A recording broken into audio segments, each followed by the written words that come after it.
नमस्कार, जय श्री कृष्ण, राधे राधे। मित्रों, घणी वखत आपણા શરીરની અંદર ધ્રુજારીઓ થતી હોય છે, હાથની અંદર ધ્રુજારી થતી હોય છે।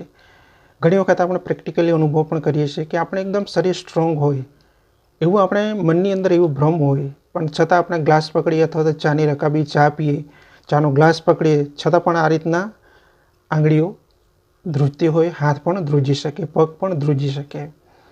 તો એ જે ધ્રુજારી ઉત્પન્ન થાય છે એની પાછળનું કારણો કયા હોઈ શકે અને એનો ઈલાજ આપણે આયુર્વેદિક રીતે કઈ રીતના કરી શકીએ, ઘરે બેઠા ઘરેલું ઈલાજ। તો આ વિડીયો ધ્યાનપૂર્વક જોઈ લેજો। કદાચ તમને આવી તકલીફ થતી હોય તો તમે ચોક્કસપણે આ આયુર્વેદિક ઈલાજ દ્વારા જે શરીરની અંદર થોડી ઘણી અંશે ધ્રુજારી થાય છે હાથની અંદર, એ સમસ્યાથી તમે છુટકારો મેળવી શકશો।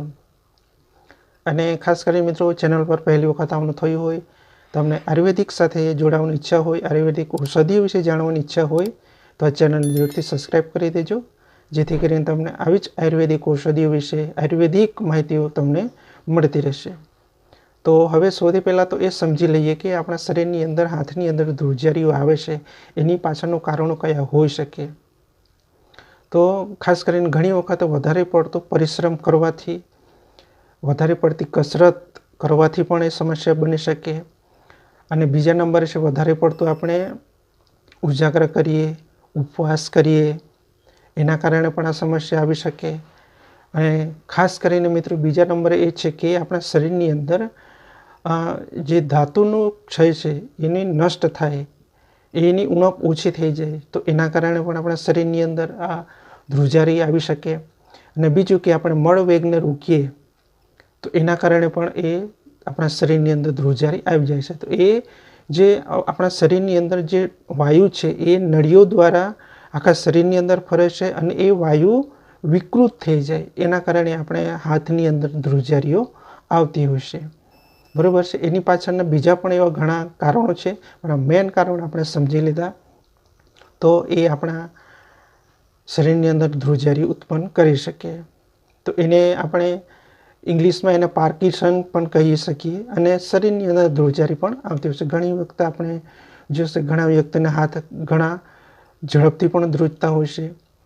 તો હવે એનું આપણે આયુર્વેદિક રીતે ઈલાજ કઈ રીતના કરી શકીએ, તો સૌથી પહેલાં તો તમારે રસનાદી કવાથ, એ તો આપ સૌ જાણો જ છો, એ તો આપણે મેડિકલ સ્ટોરની મળે જ છે।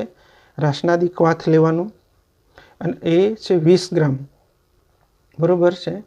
અથવા તો તમારે 2 થી 3 ચમચી તમે લઈ શકો। 3 ચમચી તમે રાસનાદી કવાથ લો, એની સાથે તમે આ એરંડાનું તેલ, બરાબર છે, એ તેલ લઈ લો અને એને મિક્સ કરી દો। એરંડાનું તેલ તમારે 1 ચમચી લેવાનું અને રાસનાદી કવાથ તમારે 3 ચમચી, એરંડાનું તેલ 1 ચમચી લઈ લો, એને મિક્સ કરી દો અને એનું જો સેવન કરશો તો તમને જે શરીરની અંદર ધ્રુજારી ઉત્પન્ન થાય છે એની અંદર તમને ઘણું સારું રિઝલ્ટ ટૂંક સમયમાં તમને ચોક્કસપણે મળી શકશે। અને બીજા નંબરે મિત્રો આપણે દેશી ઈલાજ છે, તો એ છે મિત્રો આપણે નગુળનો ઉપયોગ કરવાનો છે।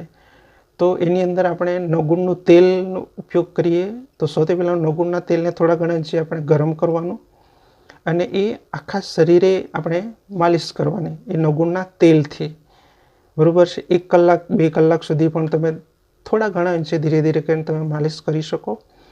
અને બીજા નંબરે છે મિત્રો, નગુળના પાન આપણે ગરમ પાણીની અંદર બાફી દેવાના, એને બોઇલ કરી દેવાના। એ પાન આખા શરીરે તમે એની પણ પેસ્ટ લગાવો અથવા તો આખા જે પાન છે એ આખા શરીરે તમે ઘસી શકો, એટલે કે એનું બાફ પણ તમે લગાવી શકો। તો પણ આપણા શરીરની અંદર જે ધ્રુજારી ઉત્પન્ન થાય છે એની અંદર આપણને ઘણું સારું રિઝલ્ટ ટૂંક સમયમાં મળી શકશે। તો આજના વિડીયોની અંદર આપણે એ જ માહિતી મેળવવાની હતી કે આપણા હાથની અંદર ધ્રુજારીઓ થાય તો એની પાછળનું કારણો કયા હોઈ શકે અને એ જે વાયુ વિકૃત થાય એના કારણે આપણા શરીરની અંદર, હાથની અંદર ધ્રુજારીઓ આવતી હોય છે। તો રાસનાદી કવાથ, ત્યારબાદ શુદ્ધ દિવેલ હોવું જોઈએ, એનો તમે ઉપયોગ કરો અને નગુળના પાન અને નગુળના તેલનો તમે ઉપયોગ કરી શકો। તો મળીએ કોઈ નવા વિડીયો સાથે, ત્યાં સુધી મારા તમામ દર્શક મિત્રોને સ્વાસ્થ્ય ખૂબ સારું રહે એ પ્રભુને પ્રાર્થના। જય શ્રી કૃષ્ણ, રાધે રાધે।